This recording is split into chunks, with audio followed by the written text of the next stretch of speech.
Hello students, कैसे हो आप सभी।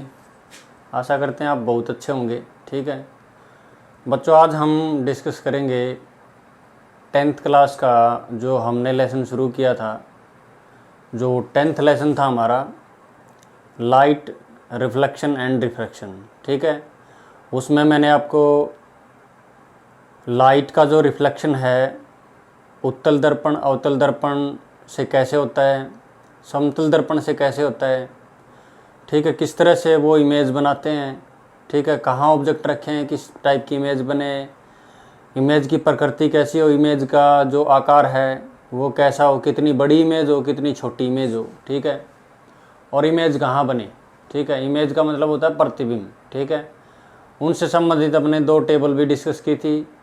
ठीक है, तो उत्तल दर्पण और अवतल दर्पण के जो प्रतिबिंब संरचना है आरेखीय डायग्राम से हमने दिखाया था। ठीक है, आज हम डिस्कस करेंगे जो जो दर्पण सूत्र है उसका कैसे हम यूज़ करें, क्या होता है ये दर्पण सूत्र।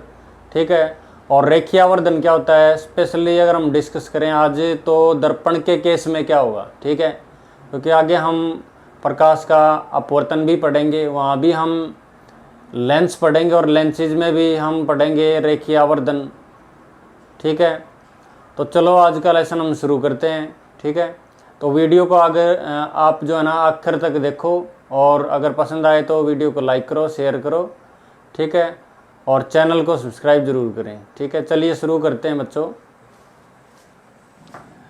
तो बच्चों, जैसे हमने दर्पण के बारे में पढ़ा था कि दर्पण जो है एक वक्र परावर्तक होता है और ये परावर्तक जो है डिफरेंट टाइप की इमेजेस बनाता है, डिफरेंट टाइप के प्रतिबिंब बनाता है। कैसे कि वस्तु की स्थिति पर निर्भर करता है कि वो उसकी स्थिति कहाँ है। ठीक है, तो आज हम सबसे पहले जो चिन्ह परिपाटी है उसके ऊपर थोड़ी सी चर्चा करेंगे।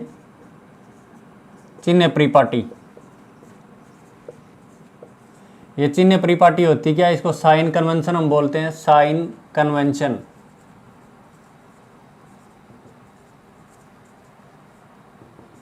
ठीक है, तो चिन्ह परिपाटी को सीखने से पहले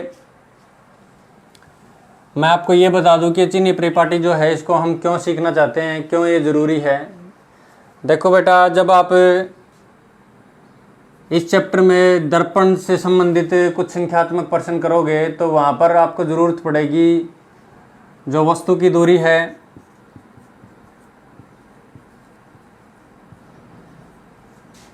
जिसको हम प्रेजेंट केस में u मान के चलेंगे। ठीक है, प्रतिबिंब की दूरी है,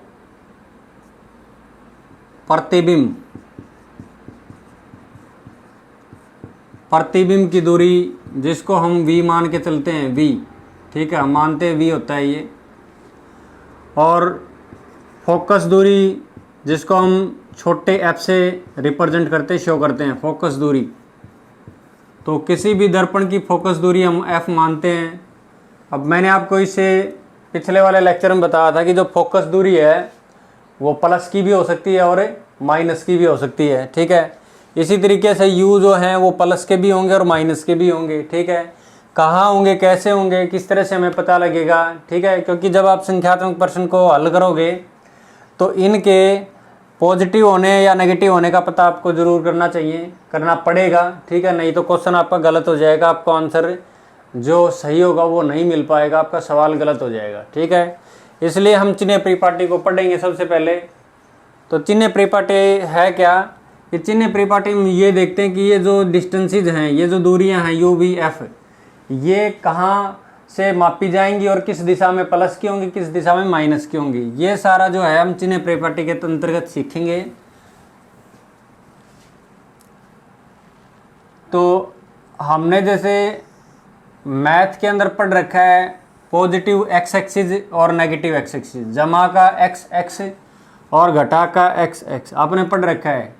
तो ये x और y कोऑर्डिनेट हैं दो, जो एक कॉमन ओरिजिन केंद्र पे काट रहे हैं। ठीक है, तो ये माइनस का y है इस दिशा में और ये प्लस का y इस दिशा में, ठीक है। ये घटा का x है, ये जमा का x है, ठीक है। ये बातें आपने सीख रखी हैं। तो ये x एक्सिस और y एक्सिस की हम बात कर रहे हैं। जहाँ पर ये काटते हैं उसको हम क्या मानते हैं, केंद्र मानते हैं, ठीक है। उसको मूल बिंदु मानते हैं। अब देखो बेटा, अगर मूल बिंदु यानी अगर मूल बिंदु के ऊपर हम किसी भी दर्पण को मान ले, जैसे मैं दर्पण को इस तरह से मान रहा हूँ कि मूल बिंदु के ऊपर दर्पण का जो है वो ध्रुव आए। क्या आए? ध्रुव। मूल बिंदु के ऊपर दर्पण का ध्रुव आए, इस तरह से आपने दर्पण को शो करना है, दिखाना है, ठीक है। मान लो मूल बिंदु के ऊपर दर्पण का ध्रुव आ रहा है, ठीक है। तो इस दिशा के जितनी भी दूरियां होंगी, किस दिशा की? प्लस एक्स एक्सिस की, ठीक है। जो दायां हाथ है उस तरफ की जो दूरियां होंगी वो क्या होंगी? जमा की होंगी, प्लस की, ठीक है। इधर की जितनी भी दूरियां होंगी वो जमा की होंगी, ठीक है। और माइनस एक्स एक्सिस के अलोंग सारी जो दूरियां होंगी वो घटा की होंगी। किसकी होंगी? घटा की होंगी, ठीक है। तो ध्रुव से बाएं हाथ की तरफ घटा का और दाएं हाथ की तरफ जमा का, ठीक है। मैं एक उदाहरण लूंगा, इसके बाद आपको समझ में आ जाएगा बिल्कुल अच्छे से। अगर हम ऊर्ध्वाधर दूरियों की बात करें, ये तो क्षितिज के अलोंग था कि हम अगर क्षितिज के अलोंग चलते हैं, एक्स एक्सिस के अलोंग चलते हैं, एक्स एक्सिस के साथ अगर दूरियां मापते हैं तो किस तरह से वो प्लस की होंगी या माइनस की होंगी। तो मैंने बताया ध्रुव से जो दाएं हाथ, जो 16 हाथ की तरफ की जो दूरियां हैं वो क्या होंगी? जमा की होंगी। और जो बायां हाथ होगा, बायां, ठीक है, उल्टा हाथ, नेगेटिव एक्स एक्सिस के अलोंग, ठीक है, ये सारी दूरियां क्या होंगी? नेगेटिव होंगी, ठीक है। ये हम अज्यूम कर रहे हैं, मान के चल रहे हैं, ठीक है, ऐसा होगा। तो अब हम बात करेंगे वर्टिकल, ऊपर से नीचे की तरफ। तो अगर दूरियां जमा के y एक्सिस के अलोंग मापी जा रही, इधर मापी जा रही हैं, जमा के y के साथ मापी जा रही, तो सारी दूरियां क्या होंगी? प्लस की होंगी, जमा की होंगी, ठीक है। और अगर घटा के y की तरफ मापी जा रही हैं तो सारी दूरियां क्या होंगी? घटा की होंगी, ठीक है। समझ में आई बात? तो ये था चिन्ह परिपाटी के बारे में। सारी दूरियां इधर प्लस की, इधर माइनस की, और ऊपर की तरफ प्लस की, मूल बिंदु से ऊपर की तरफ यानी ध्रुव से ऊपर की तरफ प्लस की, और ध्रुव से नीचे की तरफ माइनस की, घटा की, ठीक है। अब मैं एक चित्र की बात करता हूं।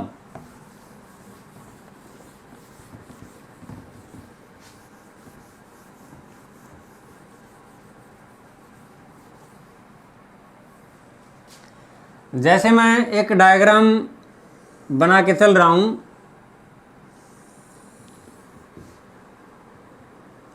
उत्तल दर्पण का,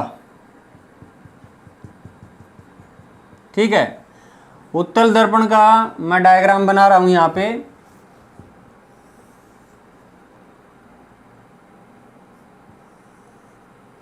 मान लो इस उत्तल दर्पण का ये फोकस है और ये है वक्रता केंद्र, ठीक है।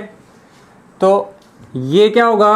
ध्रुव होगा, जिसको हम पोल कहते हैं इंग्लिश में। ये मुख्य अक्ष होगा। ये सारी बातें आपको पहले मैंने बताई हैं, जो इससे पहले के वीडियोज हैं उनमें हम ये बातें डिस्कस कर चुके हैं। मुख्य अक्ष, ठीक है। अगर इन चीज़ों के बारे में अच्छे से जानना है तो आप इससे पहले के वीडियोज को ज़रूर देखें, ताकि आपको सही से जानकारी हो जाए। तो मुख्य अक्ष पोल पे काटता है दर्पण को, ठीक है, आधा पोर्शन नीचे, आधा ऊपर। तो यहाँ से लेके, पोल से लेके जो फोकस की जो दूरी होती है उसको हम फोकस दूरी कहते हैं। क्या कहते हैं? फोकस दूरी। अब देखो, अगर हम ये मूल बिंदु मान लें, ठीक है, ये क्या मान लें? मूल बिंदु। और ये इधर हम मान लें प्लस का x, ठीक है, इधर हम मान लें माइनस का x, माइनस का x।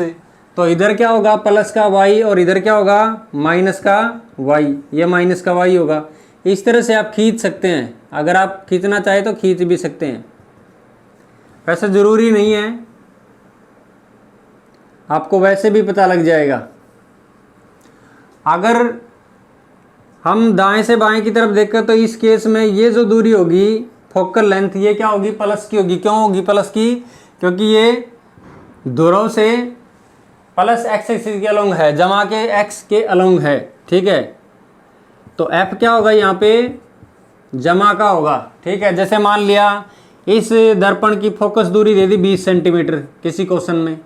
ठीक है, तो आपने अपनी तरफ से प्लस माइनस जरूर लिखना है, तो ये हो जाएगा जमा का 20 सेंटीमीटर। ठीक है, तो इसका वक्रता जो त्रिज्या है वो क्या होगी, अब देखो ये भी एफ होता है, यहाँ से लेके यहाँ तक ये भी एफ होता है और इधर भी एफ होता है, यानी ये इस सी और पी के बीच का बिंदु क्या होता है, एफ होता है। ठीक है, तो वक्रता त्रिज्या क्या होगी, ये भी जमा की होगी। ठीक है, कितनी होगी, 2f के बराबर होगी, तो कितना आ जाएगा 2 गुणा 20 कितना आ गया 40 सेंटीमीटर। तो ये दोनों दूरियां जो हैं ये जमा की है। क्यों है जमा की, क्योंकि ये मूल बिंदु से जमा के एक्स एक्सिस के साथ मापी जा रही है। ठीक है, अब मैं बात करूंगा एक संख्यात्मक क्वेश्चन की। छोटा सा क्वेश्चन मैं अज्यूम करके चल रहा हूं, मान के चल रहा हूं, इसकी रकम मैं लिख देता हूं यहां पे।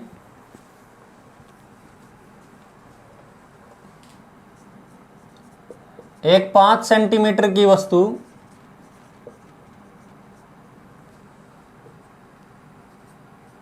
उत्तल दर्पण के सामने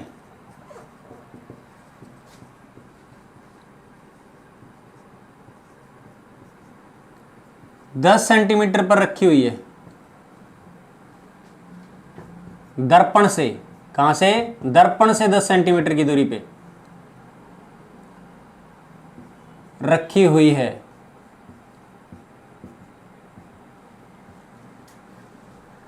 दर्पण द्वारा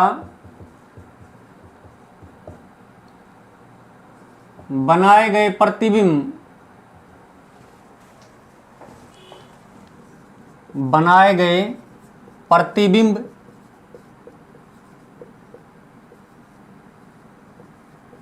की प्रकृति, जिसको हम नेचर कहते हैं,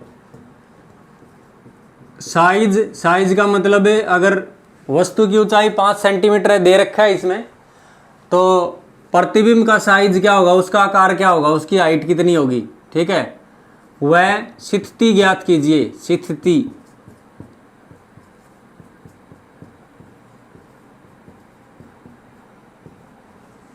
ठीक है, तो ये मैंने क्वेश्चन अज्यूम करके आपको बताया है कि इस तरह से कोई क्वेश्चन आपसे पूछा जा सकता है।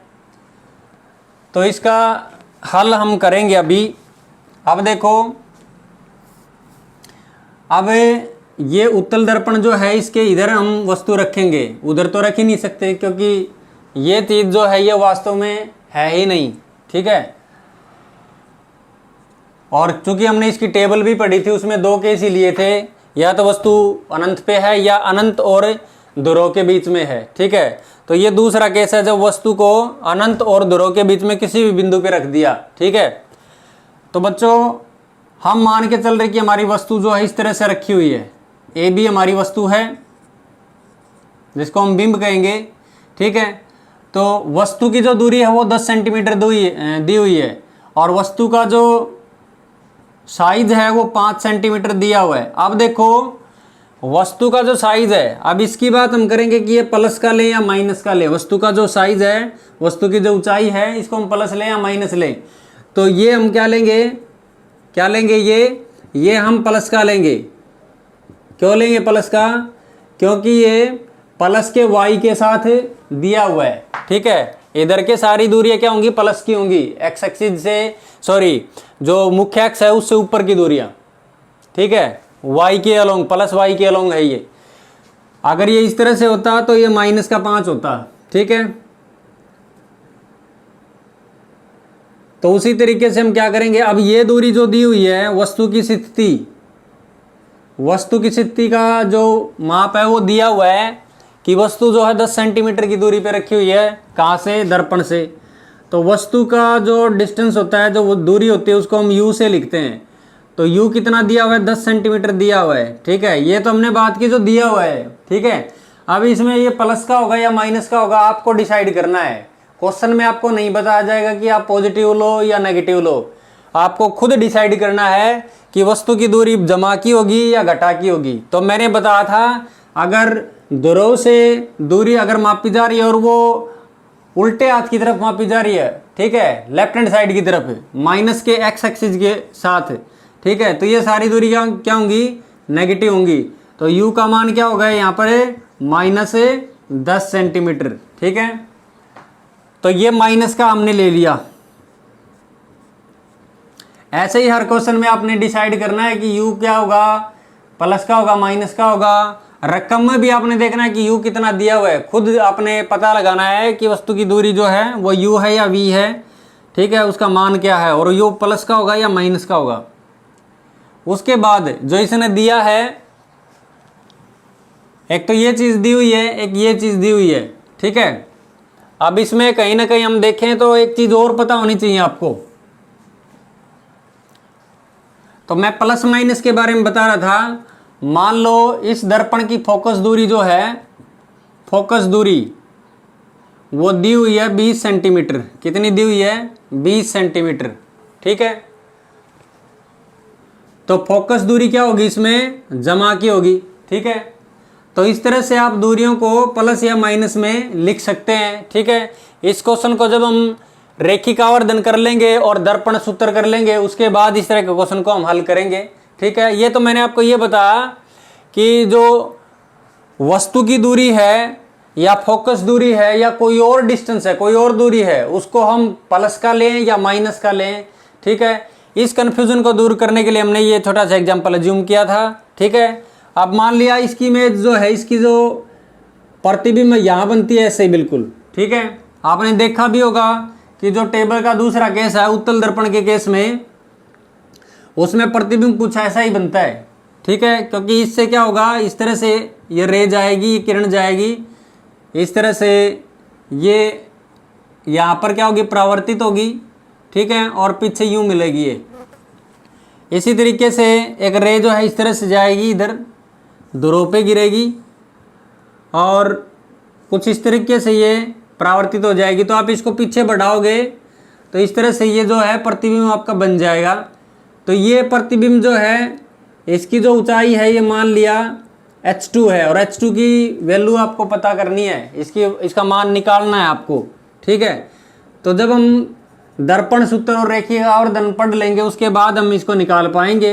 ठीक है, अगर हम यहाँ डायरेक्ट निकालेंगे तो आपको समझ में नहीं आएगा, क्योंकि चीज़ें जो हम यूज करेंगे उनका पता नहीं है आपको अभी।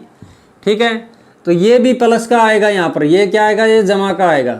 ठीक है, तो और भी बातें, दो चार बातें मैं आपको बताऊंगा कि ये प्लस और माइनस का क्या महत्व है किसी भी संख्यात्मक प्रश्न में। तो चलिए आगे हम पढ़ेंगे दर्पण सूत्र। तो ये थी चिन्ह परिपाटी के बारे में एक बेसिक नॉलेज कि किस तरह से हम परावर्तन के अंदर दूरियों को ऋणात्मक या धनात्मक लें। ठीक है, उसके बाद हम डिस्कस करेंगे दर्पण सूत्र। दर्पण सूत्र, तो दर्पण सूत्र क्या है? किसी भी दर्पण की फोकस दूरी,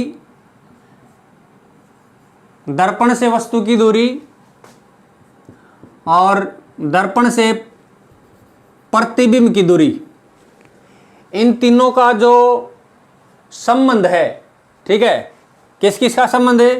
फोकस दूरी का संबंध है, वस्तु की दूरी, प्रतिबिंब की दूरी, इन तीनों का जो संबंध है, जिस समीकरण से हम प्रस्तुत करते हैं उस समीकरण को हम क्या कहते हैं? दर्पण सूत्र कहते हैं। ठीक है, एक ऐसा सूत्र जो दर्पण की फोकस दूरी, दर्पण से वस्तु की दूरी और दर्पण से प्रतिबिंब की दूरी, इन तीनों के संबंध की व्याख्या करे, ऐसे सूत्र को हम कहेंगे दर्पण सूत्र। ठीक है, तो दर्पण सूत्र आपके सामने लिखा हुआ है। ठीक है, 1/f बराबर है 1/u जमा 1/v। ठीक है, यहाँ पर हमने कोई प्लस माइनस अभी तक यूज नहीं किया, ये तो दर्पण से संबंधित जो है वो सूत्र है। ठीक है, अभी मान लिया क्वेश्चन में आपको फोकल लेंथ दी हुई है 20 सेंटीमीटर और उत्तल दर्पण की, जैसे हम पहले बात कर रहे थे, एक अभी मैंने संख्यात्मक प्रश्न आपको बताया था जिसमें हम चिन्ह परिपाटी पढ़ रहे थे। तो उत्तल दर्पण के केस में ये जो फोकस दूरी होगी ये हमेशा क्या होगी? जमा की होगी। ठीक है, आप मान के चलें कि f जो होगा वो जमा का होगा, पॉजिटिव होगा। किसके लिए? उत्तल दर्पण के लिए। किसके लिए? उत्तल दर्पण के लिए। और फोकस दूरी जो है वो घटा की होगी, किसके लिए? अवतल दर्पण के लिए। किसके लिए? अवतले दर्पण के लिए। ये दोनों बातें आप नोट कर लेंगे। U जो होगा वो घटा का होगा, U घटा का होगा।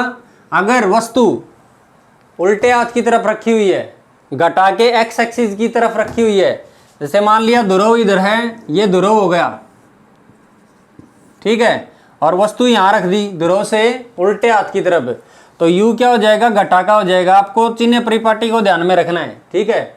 और वस्तु अगर इधर रखी हुई है और प्रतिबिंब मान लिया इधर बन रहा है, तो प्रतिबिंब की दूरी क्या हो जाएगी? घटा की हो जाएगी, और U क्या हो जाएगा? जमा का हो जाएगा। इस तरह से आपने इन दूरियों को लिखना है। चलो हम दर्पण सूत्र का अभी प्रयोग करेंगे। एक बात और बता देता हूं मैं, रेखीय आवर्धन।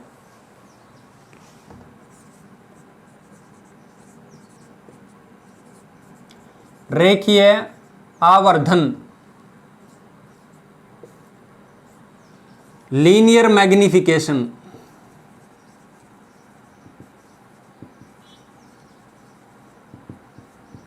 रेखीय आवर्धन क्या होता है? किसी भी दर्पण द्वारा किसी वस्तु के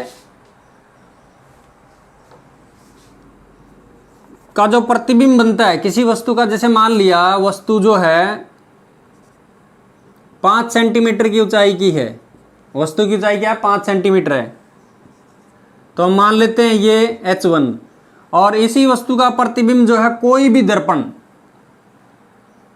दर्पण 2 सेंटीमीटर का बना रहा है एक प्रतिबिंब, ठीक है, 2 सेंटीमीटर का। तो इन दोनों के संबंध को हम क्या कहते हैं? इस ऊंचाई के और इस ऊंचाई के संबंध को हम क्या कहेंगे? रेखीय आवर्धन कहेंगे, ठीक है। आवर्धन का मतलब होता है जो वस्तु के तुलनात्मक रूप से जो प्रतिबिंब का जो साइज आ रहा है, जो उसकी हाइट आ रही है, जो ऊंचाई आ रही है, वो कम है या ज्यादा है, वस्तु से कम है या वस्तु से ज्यादा है, ठीक है। अगर वो वस्तु से ज्यादा है तो हम कहेंगे आवर्धित प्रतिबिंब बना है, ठीक है। और अगर वो कम है तो हम बोलेंगे कि जो प्रतिबिंब है वो छोटा बना है, किससे? वस्तु से, ठीक है। तो वस्तु का और प्रतिबिंब का जो तुलनात्मक जो आकार है उसको डिसाइड करने के लिए हम रेखीय आवर्धन का सहारा लेते हैं। तो रेखीय आवर्धन जो होता है उसको हम छोटे m से लिखते हैं। किससे लिखते हैं? छोटे m से। तो छोटे m से हम लिखते हैं, तो रेखीय आवर्धन क्या होगा? रेखीय आवर्धन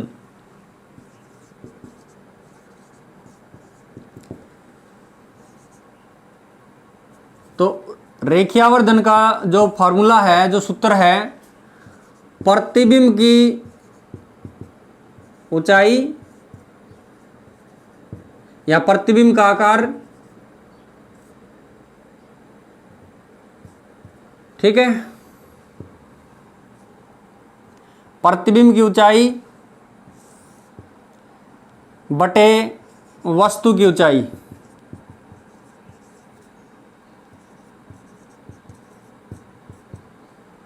ठीक है।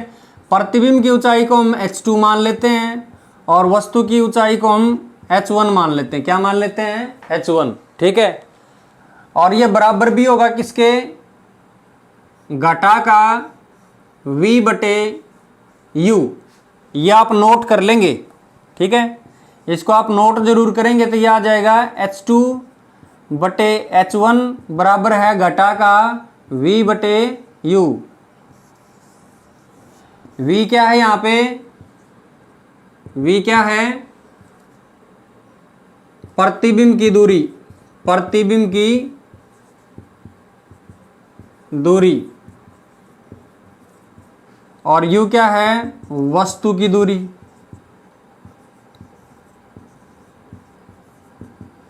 ठीक है, ये घटा का निशान सूत्र में ही आता है।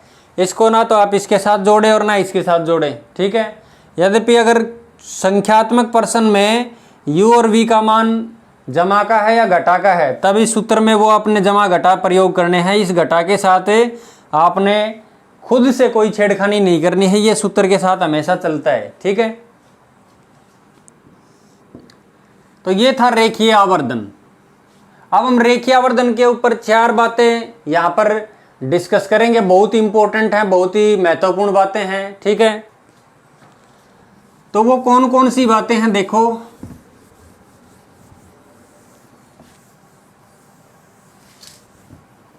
रेखीय आवर्धन जो बड़े काम की चीज है, किसी भी संख्यात्मक प्रश्न में रेखीय आवर्धन से बहुत सी जानकारी आप जुटा सकते हो। दर्पण के बारे में, दर्पण के द्वारा जो प्रतिबिंब बनाया गया उसके लिए, ठीक है। तो पहला केस है m अगर जमा का है, पॉजिटिव है, पॉजिटिव होता है धनात्मक, जमा का, तो इसका मतलब ये होगा कि वस्तु जो है, वस्तु का प्रतिबिंब, वस्तु का प्रतिबिंब सीधा है।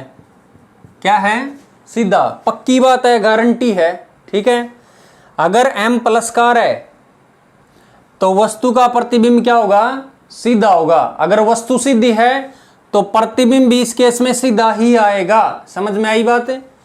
और प्रतिबिंब अगर सीधा, तो आपको मैंने बताया था, इसमें एक बात और जोड़ दो, वस्तु का जो प्रतिबिंब है वो आभासी भी होगा। क्या होगा? आभासी।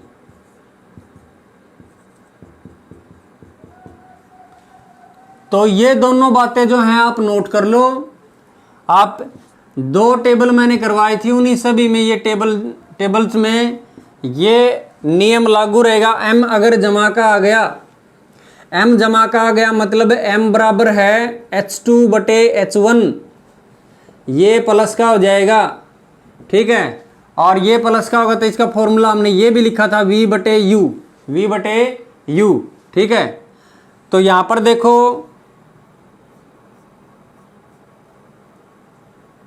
H2 भी प्लस का होना चाहिए और H1 भी प्लस का होना चाहिए, तभी तो ये प्लस का आएगा। तो H2 प्लस का कब होगा? जब इस तरह से वस्तु प्रतिबिंब होगा, ठीक है। और इसी तरह वस्तु होगी, इसी तरह वस्तु होगी। तो आपको पता लग गया कि दोनों चीजें जो हैं वो खड़ी होनी चाहिए, दोनों का जो मुंह है ऊपर की तरफ होना चाहिए, दोनों ही प्लस के होने चाहिए, ठीक है। और ये राशि जो है ये प्लस की कब आएगी? बताओ कब आएगी? जब इनमें से या तो ये या ये क्या होंगे? एक घटाका होगा। किसका होगा? घटाका, ठीक है। तो इनमें से एक घटाका होगा, या तो U घटाका होगा या V घटाका होगा, ठीक है। तो ये इंफॉर्मेशन इसमें से हमने निकाल ली कि m अगर प्लस का होगा, पॉजिटिव होगा दर्पण के केस में, तो वस्तु का प्रतिबिंब क्या होगा? सीधा होगा, अरे आभासी होगा, ठीक है। तो इसमें हम 3 केस मानते हैं। कितने केस मानते हैं? 3 केस। एक केस किसका है? अवतल दर्पण का है। और 2 केस हैं इसमें उत्तल दर्पण के। किसके हैं? उत्तल दर्पण के, ठीक है। तो 3 केसेस में ऐसा होता है कि m जो है वो जमा का आए, ठीक है। उसके बाद अगले केस में हम पढ़ेंगे कि m अगर घटाका हो जाए, तो m अगर घटाका हो जाए, ऋणात्मक, ये था धनात्मक जमा का, और ये है ऋणात्मक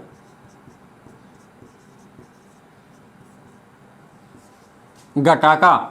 तो m घटाका मतलब m अगर घटाका है तो H2/H1 प्रतिबिंब का साइज बटे वस्तु का साइज किसका होगा? घटाका होगा। और ये घटाका कब होगा? जब या तो ये घटाका हो या ये जमा का हो, सॉरी ये घटाका हो, यानी इनमें से दोनों में से एक घटाका होना चाहिए, एक जमा का होना चाहिए, ठीक है। तो ज़्यादातर हम वस्तु का जो साइज है वो तो जमा का ही लेते हैं, क्योंकि वस्तु हम हमेशा खड़ी ही देखते हैं। कोई भी चीज़ आप देखोगे तो खड़ी ही देखो। किसी आदमी को आप देखते हो तो बिल्कुल खड़ी पोजीशन में होता है, ठीक है। वस्तु की जो प्रतिबिंब है वो जरूरी नहीं कि खड़ी ही बने, वो तिरछी भी उल्टी भी बन सकती है। तो इसमें ये होगा क्या, ये जमा का होता ही है, ठीक है। तो H2 क्या होगा, ये घटा का होगा। तो इससे हमें ये पता लग रहा है कि H2 जो होगा वस्तु का जो प्रतिबिंब का जो साइज है वो घटा का होगा, उसकी हाइट घटा की होगी। घटा की हाइट का मतलब ये है कि मुख्य अक्ष से वस्तु जो है नीचे की तरफ होगी, उल्टी होगी, ठीक है। तो ये हमें इससे पता लग रही है, ठीक है। अब मैंने बताया था कि अगर वस्तु का जो प्रतिबिंब बन रहा है वो उल्टा बन रहा है, प्रतिबिंब जो है प्रतिबिंब उल्टा बन रहा है। अब मैंने बताया कि उल्टा अगर होगा तो कैसा होगा, कैसा होगा बच्चों, वास्तविक होगा, वास्तविक। ये भी गारंटी है यहाँ पे कि अगर प्रतिबिंब उल्टा होगा तो वास्तविक होगा हमेशा, ठीक है। तो M नेगेटिव का मतलब क्या हुआ, M नेगेटिव का मतलब ये हुआ कि प्रतिबिंब जो है उल्टा है और वास्तविक है, ठीक है। और आपको पता लग जाएगा उल्टा जो होगा वो इस तरह से होगा। तो ये जो है ये हमारे पास कितने केस हैं बेटा, ये हमारे पास 5 केस हैं। और किस केस में हैं ये, किस केस में हैं, इसके 5 केस हैं। कितने केस हैं, 5 केस। और किस में है वो, किस में है, अवतल दर्पण में। शाबाश, अवतल दर्पण में आपको मैंने करवाई थी सारणी, जब मैं बता रहा था कि अवतल और उत्तल दर्पण से के द्वारा जो इमेजेस बनाई जाती है, जो प्रतिबिंब बनाए जाते हैं वो किस तरह बनते हैं। तो उनमें मैंने बताया था 5 केस ऐसे होते हैं अवतल दर्पण के जिनमें प्रतिबिंब उल्टा बनता है और वास्तविक बनता है, ठीक है। तो ये M घटा का आता है, तो इसका क्या मतलब है। तो देखो M कितनी बढ़िया बढ़िया जानकारी आपको बता रहा है कि किसी भी संख्यात्मक प्रश्न में अगर M का मान दे रखा है घटा का 2, मान लो किसी प्रश्न में दे दिया कि रेखिक आवर्धन जो है किसी दर्पण के लिए घटा का 2 है, ठीक है।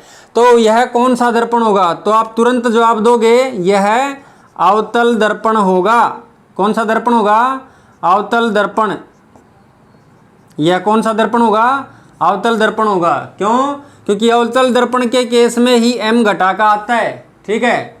तो M घटा का कब आएगा, जब हम अवतल दर्पण का प्रयोग करेंगे, ठीक है। यानी वस्तु का जो प्रतिबिंब है वो उल्टा बनेगा, ठीक है। इसके बाद हम तीसरी बात को डिस्कस करेंगे। तीसरी बात यह है कि M जो है उसका मान 1 से ज्यादा होगा, ठीक है। और चौथी बात हमारी रहेगी M अगर 1 से कम है, मात्रा की बात हो रही है, जमा घटा की बात नहीं करेंगे। यानी जैसे यहाँ पर M 2 घटा का 2 दिया है, तो हम इस घटा को नहीं जूम करेंगे, हम केवल ये बताएंगे कि इसी संख्यात्मक मान कितना है, वो 1 से ज्यादा है या 1 से कम है, ठीक है। तो अगर M का मान 1 से ज्यादा है, M का मान 1 से ज्यादा का मतलब क्या हुआ। अब देखो यहाँ पर भी आप बिल्कुल इस तरह से इसको बराबर पुट कर सकते थे, इसको रख सकते थे आप कि M जो है वो घटा का V/U भी होगा, ठीक है। तो यही इंफॉर्मेशन फिर इससे मिलती है आपको, ठीक है। तो M अगर 1 से ज्यादा होगा तो प्रतिबिंब जो है, प्रतिबिंब का साइज वस्तु से बड़ा होगा, ठीक है। तो देख भी सकते हो इसको, क्योंकि M का जो मान है वो H2/H1 होता है, ठीक है। और ये अगर 1 से ज्यादा हो, अगर M 1 से ज्यादा होगा तो ये भी 1 से ज्यादा होगा, सीधी सी बात है, ठीक है। तो हम क्या करेंगे, आर पार गुणा करेंगे। आर पार गुणा करोगे तो H2 बड़ा हो जाएगा किससे, H1 से। इसका क्या मतलब हुआ, अर्थात प्रतिबिंब जो है, प्रतिबिंब वस्तु से बड़ा होगा, वस्तु से बड़ा होगा, ठीक है। तो प्रतिबिंब वस्तु से कब बड़ा होता है, कितने केसेज में बड़ा होता है। तो इसका मतलब ये जो सिचुएशन है, ये जो परिस्थिति है, ये उत्तल दर्पण के लिए तो होगी नहीं कभी। उत्तल दर्पण के लिए ये कभी नहीं हो सकती। क्यों नहीं हो सकती, क्योंकि उसमें प्रतिबिंब जो है वो वस्तु से कभी बड़ा बनता ही नहीं बनेगा कभी। 2 ही केस हैं, दोनों केसेस में छोटा बनता है, ठीक है। तो ये किसके लिए है फिर, ये है अवतल दर्पण के लिए। किसके लिए है ये? अवतल दर्पण के लिए, अवतल दर्पण के लिए। ठीक है, अब इससे एक चीज और निकाल सकते हो आप कि m जो है उसका मान ये भी होता है v बटे u। ठीक है, और v बटे u में प्लस माइनस की मैं बात नहीं कर रहा यहाँ पे, मैं केवल इनकी मात्रा की बात कर रहा हूं, इसके परिमाण की बात कर रहा हूं। ठीक है, तो ये एक से अगर ज्यादा है तो ये भी एक से ज्यादा होगा, ये v बाई u भी एक से ज्यादा होगा, तो इसकी भी क्रॉस मल्टीप्लाई करेंगे, आर पार गुणा करेंगे तो v बड़ा हो जाएगा किससे? u से। ये भी चीज आपको पता लग रही है यहाँ पे। यानी इस तरह से कि अगर दर्पण से वस्तु 5 सेंटीमीटर की दूरी पर रखी हुई है तो वस्तु का प्रतिबिंब जो है 5 सेंटीमीटर से ज्यादा दूरी पे बनेगा, ये पता लग रहा है इससे हमें। ठीक है, समझ में आई बात? क्लियर है? तो इन चीजों से हमें ये महत्वपूर्ण जानकारी यहां पर मिल रही है। ठीक है, तो ये हमने पढ़ा कि m का मान जो है वो अगर 1 से ज्यादा हो जाए तो क्या होगा? तो m का मान अगर 1 से ज्यादा होगा तो वस्तु जो है वो छोटी होगी, प्रतिबिंब बड़ा होगा। यानी हम कहेंगे हमें प्रतिबिंब आवर्धित मिल रहा है। क्या मिल रहा है? आवर्धित। ठीक है, आवर्धित। तो हमारा चौथा केस है फाइनल केस। फाइनल केस में हम पढ़ेंगे कि m जो है वो अगर 1 से छोटा हो जाए तो m बच्चों 1 से छोटा होने का क्या मतलब है? शाबाश बताना एक बार। m का मान क्या होता है? h2 बटे h1। और ये अगर 1 से छोटा हो जाए, m 1 से छोटा हो जाए तो ये चीज भी 1 से छोटी होगी क्योंकि m का मान ही तो है ये। ठीक है, ये m का मान ही तो है, ये रहा। ठीक है, तो ये भी 1 से छोटा होगा। ये 1 से छोटा कब होगा? जब h2 बड़ा हो, h2 बड़ा हो। ठीक है, सॉरी छोटा हो, h2 छोटा हो। इसको क्रॉस मल्टीप्लाई करेंगे आप, तो इससे आपको ये पता लग जाएगा, अर्थात h2 जो है वो छोटा होगा किससे? h1 से। यानी ये चीज जब बड़ी हो जाएगी, किसी भिन्न का, किसी फ्रैक्शन का अगर हर बड़ा हो तो भिन्न क्या हो जाएगी? 1 से छोटी हो जाएगी। यानी ये चीज बड़ी होगी। और ये क्या है? ये वस्तु का आकार है, वस्तु का साइज है ना ये। ठीक है, तो वस्तु बड़ी होगी और प्रतिबिंब छोटा होगा। प्रतिबिंब क्या होगा? छोटा होगा, वस्तु बड़ी होगी। ठीक है, तो याद करो टेबल से ये किस किस केस में होता है, कितने केस हैं इसके। ठीक है, तो ये दोनों केस तो इसमें आते हैं उत्तल दर्पण के। कौन से दर्पण के? उत्तल दर्पण के। उत्तल दर्पण के दोनों केस इसमें आते हैं। ठीक है, और अगर हम अवतल दर्पण की बात करें तो अवतल दर्पण में केवल एक केस आता है। कौन सा? जब वस्तु को हम C से परे रखते हैं, सॉरी F और C के बीच में रखते हैं। जब हम वस्तु को F और C के बीच में रखते हैं या C से परे। चलो एक बार हम बना के देखते हैं अवतल दर्पण के केस में।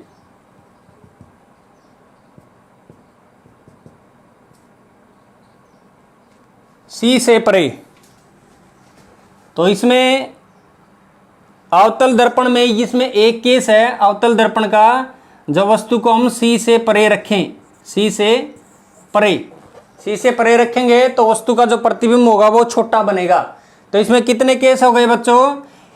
m<1 के लिए m जो है 1 से छोटा होगा, इसके कितने केस हो गए? इसके केस हो गए 3।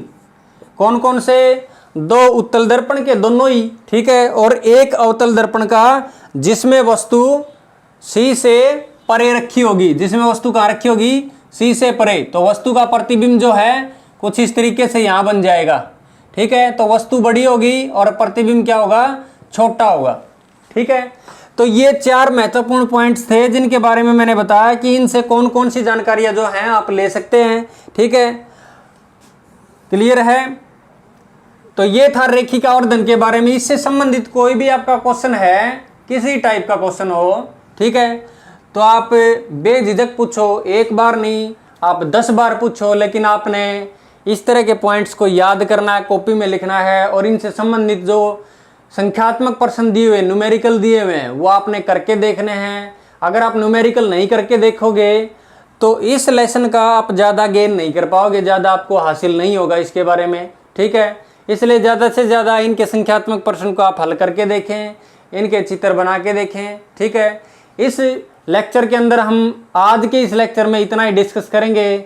आगे का जो हमारा लेसन है जिसमें हम परावर्तन के बारे में पढ़ेंगे, अपवर्तन के बारे में, प्रकाश का अपवर्तन, जिसमें हम लेंस के बारे में पढ़ते हैं, जिनमें हम और भी बहुत सी परिघटनाएं होती है लेंस से संबंधित, उनको पढ़ते हैं, ठीक है।